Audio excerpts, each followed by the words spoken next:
Safe drive save লাইফের banner সামনে রেখে পথ নিরাপত্তা সপ্তাহ পালন করল সাঁকরাইল থানার পুলিশ।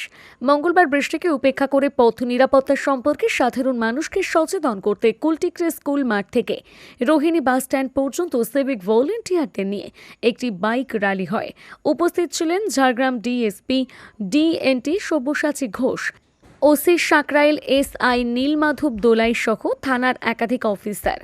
রোহিণী বাস স্ট্যান্ড থেকে সমস্ত সিভিক ভলেন্টিয়ার্সদের নিয়ে একটি র্যালিও করতে দেখা যায় এদিন থানার পক্ষ থেকে। মূলত বাইক চালানোর সময় হেলমেট পরে বাইক চালানো কতটা প্রয়োজনীয় এই বিষয়ে সচেতন করা হয়। রোহিণী বাজার এলাকায় প্রায় 50টি হেলমেট বিলি করা হয় পথ চলতি মানুষদের। এই বর্ষার মরশুমে এলাকার দুস্থ মা বোনেদের হাতে ছাতা তুলে দেওয়া হয়। সাধারণ মানুষের উদ্দেশ্যে বক্তব্য রাখতে গিয়ে ডিএসপি ডিএনটি সব্যসাচী ঘোষ বলেন, দ্রুত গতিতে বাইক চালালে আপনি যতই সাবধানে বাইক চালান, হঠাৎ বাইকের সামনে কিছু চলে আসলে আপনি কন্ট্রোল করতে পারবেন না, ফলে ঘটে যায় বড় বড় দুর্ঘটনা। 2020 সালের একটি সমীক্ষা অনুযায়ী 4,50,000 রোড অ্যাক্সিডেন্ট হয়, তার মধ্যে 1,50,000 প্রায় মানুষ মারা গেছেন। প্রতি মুহূর্তে কোথাও না কোথাও দুর্ঘটনার শিকার হচ্ছে পথ চলতি মানুষরা। তাই আপনারা সাবধান হন, সচেতন থাকুন। সাঁকরাইল থানার ওসি নীলমাধব দোলাই এলাকাবাসীর কাছে অনুরোধ জানান, যখন কোথাও কোনো দুর্ঘটনা ঘটবে আপনারা সাহায্য করবেন।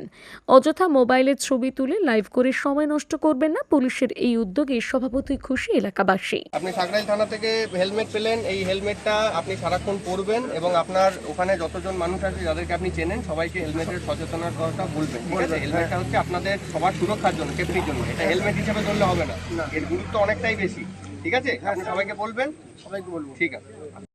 নমস্কার, আমি সব্যসাচী ঘোষ, ডিএসপি ডিএনটি ঝাড়গ্রাম। আজকে সাঁকরাইল থানাতে আমাদের সেফ ড্রাইভ সেভ লাইফ এই যে উইকটা, অ্যাওয়ারনেস উইকটা আছে, সেই উপলক্ষে আমাদের একটা রোড র্যালি অ্যারেঞ্জ করা হয়েছিল, বাইক র্যালি। সেখানে আমরা বাইকে করে সিভিক ভাইরা এবং আমরা সবাই এসেছি। আমাদের ব্যানার ছিল, ফেস্টুন ছিল, সাধারণ মানুষকে অ্যাওয়ার করা হয়েছে সেফ ড্রাইভ সেভ লাইফের প্রয়োজনীয়তা সম্পর্কে, কী করে আমরা সেফ থাকতে পারবো ডিউরিং ড্রাইভিং। কিছু ডেটা আমরা শেয়ার করেছি আজকে মানুষদের। ঠিক আছে, শুধু বললেই তো হবে না, তাদের মানে যাতে হেলমেট, অনেকজন বলেছেন আমাদের যে আমাদের হেলমেট নেই, কেনার পয়সা নেই, তো সেই দিকে মাথায় রেখে আমরা কিছু মানুষের হাতে আর কি হেলমেট তুলেও দিলাম। এবং বর্ষাকাল যেহেতু প্রচণ্ড পরিমাণে রয়েছে, সাঁকরাইলে বৃষ্টি হচ্ছে চারি জায়গাতে, মানুষ মাঠে ঘাটে কাজ করেন, তাদের ছাতা থাকে না, তাই ছাতাও দেওয়া হলো। মানুষকে আমরা সচেতন করেছি হেলমেটের প্রয়োজনীয়তা সম্পর্কে এবং সবার কাছেই আমরা করজোরে অনুরোধ করেছি যাদের হেলমেট আছেন তারা যেন ব্যবহার করেন, আর যাদের নেই তাদেরকে যেন কেনার জন্য এবং ব্যবহারের জন্য সবাই উৎসাহিত করেন। কারণ যদি আমরা সেফ না থাকি, আমরা আমাদের বাড়ির মানুষকে এবং আশেপাশের মানুষকে কাউকেই ভালো রাখতে পারবো না। মূলত কোন কোন এলাকাগুলো থেকে এই প্রচার চললো আজকে? সরি, কোন কোন এলাকায় এগুলো প্রচার? এই এলাকাটা আমাদের রোড র্যালিটা শুরু হয়েছিল কুলটিক্রি বাজার এরিয়া থেকে, ওখান থেকে শুরু করে আমরা পুরো রোহিণী ব্লক অফিসের কাছে এসে আমরা একটা শেষ করলাম র্যালিটা, এবং এখানেই আমাদের প্রোগ্রামটা হলো ডিস্ট্রিবিউশন। আনুমানিক কতজনকে হেলমেট এবং ছাতা দিলেন? হেলমেটের সংখ্যাটা গোটা 50-এর মতো হেলমেট দেওয়া হয়েছে, আর ছাতাও ওই 60-70টার মতো, যতগুলো আমাদের ছিল টোটাল রিসোর্সে আমরা চেষ্টা করেছি দিয়ে দেওয়া। মানুষ সচেতন মনে হচ্ছে? সচেতন মনে হচ্ছে, কিন্তু সচেতনতা এমন একটা জিনিস যেটা আরো বেশি হলে, আরেকটু বেশি হলে ক্ষতি কি? এখানে সচেতনতাটা ঠিক সেরকমই, যে অনেক সময় হয়তো আমার সচেতনতার জন্য আমার জীবন বাঁচলো, কিন্তু আমি যদি আরেকটু বেশি সচেতন হই তাহলে পথ চলতে বাকি মানুষগুলোকে আমি বাঁচাতে পারবো। এটাই আর কি সচেতনতাটা।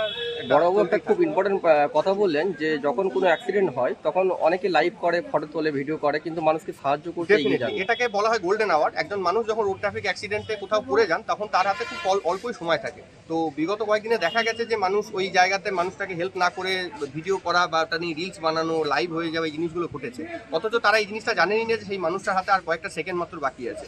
ওখানে যিনি পড়ে আছেন তিনি তার পরিবারেরও কোনো লোক হতে পারেন, বা তার পরিবারেরও কোনো লোক অন্য জায়গাতে পড়ে থাকতে পারে, তাতেও কিন্তু বাকি সবাই ভিডিও করবে, সেই একই জিনিসটা হবে। তাই সবার কাছে আমাদের অনুরোধ যে মানে সোশ্যাল রেসপন্সিবিলিটিটা যেন আমরা ভালোভাবে পালন করি, এবং গোল্ডেন আওয়ারের মধ্যে কোনো আহত মানুষকে যাতে আমরা বাঁচাতে পারি সেই জন্য নিকটবর্তী কোনো হসপিটালে যত তাড়াতাড়ি সম্ভব। এখানে কিন্তু গুড সামারিটান বলে একটা আইন আছে, এটার ব্যাপারে অনেকেই জানেন না। যিনি ভর্তি করলেন তাকে কোনো ধরনের কোনো লিগাল হ্যারাসমেন্টের মধ্যে পড়তে হবে না, তিনি পুরো জায়গাটাতে পুরো অ্যানোনিমাস চাইলে থাকতেও পারেন, তিনি শুধুমাত্র হসপিটালে ভর্তি করে দিলেই হবে। আর নিকটবর্তী যে কোনো হসপিটাল রোড ট্রাফিক অ্যাক্সিডেন্ট ভিকটিমদের ট্রিটমেন্ট করতে বাধ্য, কিছু ইম্প্যানেল হসপিটালও আছে। কাজে কস্টিং বা বাকি যেটা আছে সেটা আমাদের জানিয়ে দিলে আমরা বাকি ফর্মালিটিসগুলোতে তাদের ডেফিনেটলি হেল্প করে দেবো। কিন্তু ওই সময়টুকু আমাদের থানা থেকে আসতে যতটা সময় লাগছে, আমরা এখানকার সিটিজেনদের কাছে অনুরোধ করবো যেন সেই সময়ের মধ্যে তারা অ্যাটলিস্ট ওই আহত মানুষটিকে হসপিটালে নিয়ে যান, যাতে তার জীবনটা না চলে যায়। Thank you. ভারতের সর্ববৃহৎ মণিপাল হাসপাতাল ক্লিনিক পরিচালিত med square diagnostic and polyclinic এখন আপনাদের শহর বেলদায় উন্নত মানের প্যাথোলজিক্যাল পরিষেবার পাশাপাশি আমাদের এখানে চেম্বার করছেন বিশিষ্ট ডাক্তারবাবুরা। রোগী দেখছেন doctor Sourav Mukherjee, gastroenterologist, attending consultant gastroenterology, Medica হাসপাতাল, কলকাতা। প্রতি বুধবার বিকেল 4:30টায় চেম্বার করবেন।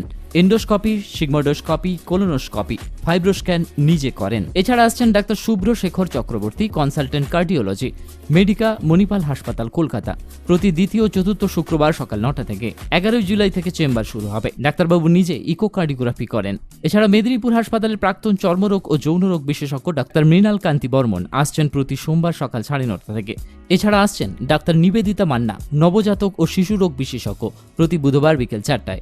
এছাড়া আমাদের এখানে চেম্বার করছেন ডাক্তার চিন্ময় মহাপাত্র, সিনিয়র চিকিৎসক, স্ত্রী ও প্রসূতি রোগ বিশেষজ্ঞ, মেদিনীপুর মেডিকেল কলেজ হাসপাতাল, প্রতি শুক্রবার সকাল 9টায়। নাম লেখানোর জন্য যোগাযোগ করুন এই নাম্বারগুলিতে।